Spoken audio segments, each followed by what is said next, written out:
안녕하세요. 11월 4일 월요일 마이드라에 오신 여러분들을 환영하고 축복합니다.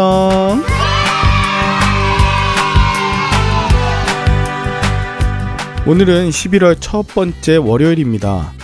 저는 오늘 다음 주일에 있을 설교 준비와 또 한 주간의 목회 계획하는 날로 삼고자 해요.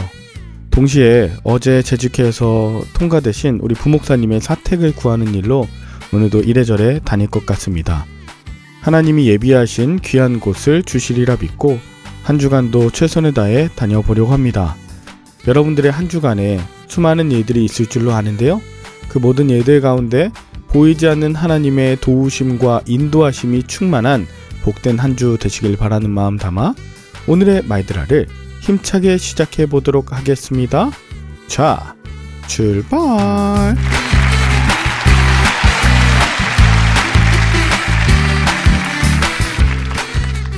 오늘은 에스더서 2장을 묵상합니다. 오늘 본문의 1절은 그 후에 아하수에로 왕의 노가 그침에로 시작됩니다. 이것은 1장과 3년의 시차가 있는데요. 이전 1장 10절에 보면 왕이 187일의 잔치를 하고 난 뒤 왕의 주흥이 일어나서, 즉 술에 취해서 자신의 왕후를 사람들의 놀이객감으로 삼고자 하다가 왕후 와스디가 그것을 거절하자 자신들을 따르는 7 내시와 함께 왕후 와스디를 패하게 된 지 약 3년 정도 지났을 때를 말합니다. 술에 취해서 왕후 와스디를 폐위시킨 일, 그리고 그 3년간의 역사적으로 어떤 일이 있었냐면요. 기원전 480년에 살라미스 해전이라는 것이 있었는데요. 페르시아와 그리스가 전쟁을 했다가 페르시아가 대패를 합니다. 그리고 그리스가 승리하자 그 승전고를 전하고자 마라톤 평야 42.195km를 달렸다. 그것이 바로 살라미스 해전과 관계된 일이었어요. 지금도 페르시아의 후예인 이란에서는요, 마라톤 선수가 없습니다. 1974년 이란의 테헤란에서 열렸던 아시안 게임에는요, 마라톤 경기가 없었습니다. 자신들이 패한 것을 기념하는 마라톤을 제한 것이죠. 자, 이처럼 살라미스 해전은 페르시아에게 엄청나게 치욕스러운 사건이고 나라가 휘청거릴 수 있을 만큼 어렵게 만드는 일이었습니다.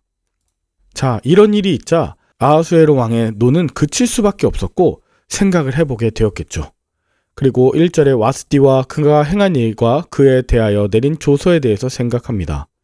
그때 2절, 왕의 측근 신하들이 아뢰되 왕은 왕을 위하여 아리따운 처녀들을 구하게 하시되, 3절, 전국 각 지방의 관리를 명령하여 아리따운 처녀를 다 도성 수산으로 모아 후궁을 들여 궁녀를 주관하는 내시 해계의 손에 맡겨 왕의 눈에 아름다운 처녀를 왕으로 삼으소서라고 합니다.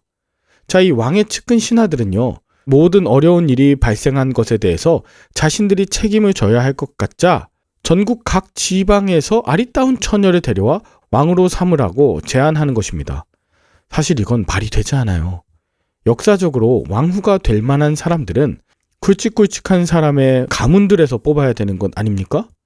그런데 그렇게 됐을 경우에 이 왕의 측근 신하들이 자신의 직위가 위태로워질까 이름 없는 사람, 전국 각 지방의 아리따운 처녀들을 모아서 왕의 왕으로 삼으라는 이런 말도 안 되는 일을 제안한 것이죠. 놀라운 것은 4절 후반에 보면 왕이 그 말을 좋게 여겨 그대로 행했습니다. 여러분, 잠시 에스더서에는 하나님이라는 말이 나오지 않아요. 그러나 우리의 모든 삶에도 마찬가지죠.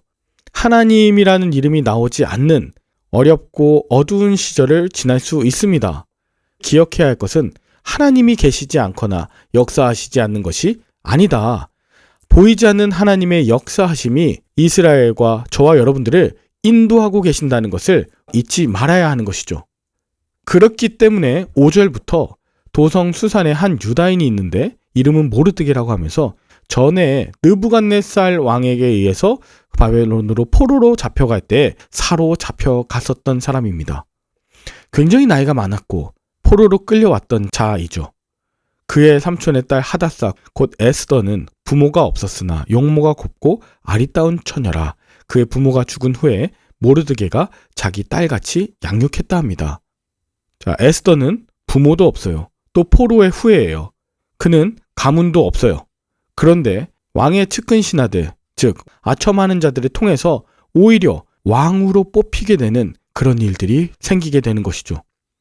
왕의 조서와 명령이 반포되고 처녀들이 도성수산에 많이 모였는데 왕후를 뽑는 헤게가 나와서 에스더 역시 왕궁으로 이끌고 가서 9절 헤게가 이 처녀를 좋게 보고 은혜를 베풀어 몸을 정결하게 하면서 7 궁녀와 함께 에스더를 아름다운 처소로 옮겼습니다.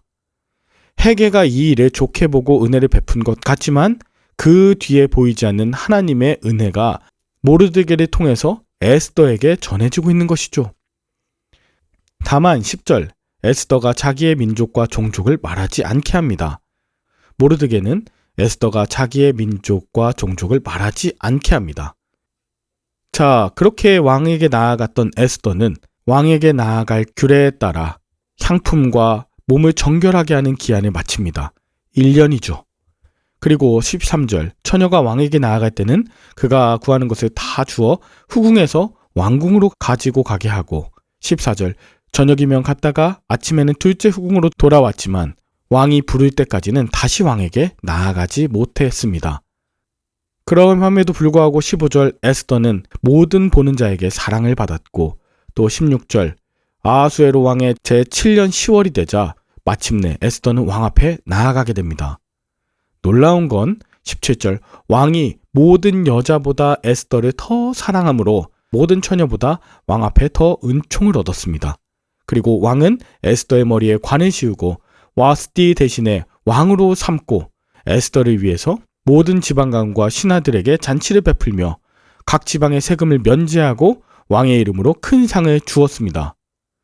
이 일들을 위해서 19절에서 23절까지 모르드게는 에스더에게 왕을 암살하고자 하는 음모에 대해서 말하고 에스더를 통하여서 이것이 진실로 규명되자 왕을 암살하고자 했던 사람을 나무에 달고 왕 앞에서 궁중이익에 기록하는 이런 공식적인 일도 생겼죠. 자, 이것이 오늘 본문의 내용입니다. 여러분은 오늘 본문을 통해 무엇을 느끼셨나요? 우리가 사는 이 세상 가운데 하나님의 이름을 앞세워서 나간다고 하지만 사실은 하나님의 영광을 가리게 되는 일이 있고 하나님을 믿는 자들이 입으로는 하나님의 이름을 말하지 않지만 그 삶으로 하나님의 역사하심을 증명하며 살아가기도 하죠. 특별히 악인들을 통해서도 하나님은 역사하십니다. 하나님의 강권적인 역사하심은 그 누구도 막을 수 없는 것이죠. 에스더가 왕후가 되는 모든 과정 가운데 그의 아름다움은 외모뿐 아니라 사람들에 의해 사랑받고 왕이 모든 여자보다 에스더를 더 사랑할 만큼 하나님의 도우심과 은혜와 자비가 있었던 것을 알 수 있습니다. 또한 모르드게를 통해서 왕을 암살하려고 하는 음모에 대해서 말하여서 왕에게 신임도 얻게 되죠. 말도 되지 않는 것 같은 만들어가고 계시고 우리를 통해서 이 일이 재현되길 원하십니다. 저와 여러분들의 모든 삶의 자리에서 현재 너무 어렵고 풀리지 않고 또 어떻게 이렇게 어려운 일들이 있을 수 있을까 고민하지만 하나님은 하나님의 방법으로 역사하고 계심을 여러분 꼭 기억하시고 하나님의 말씀과 그 뜻 가운데 온전히 순종하시는 저와 여러분들의 한날 될 수 있기를 간절히 축원합니다. 함께 기도할까요?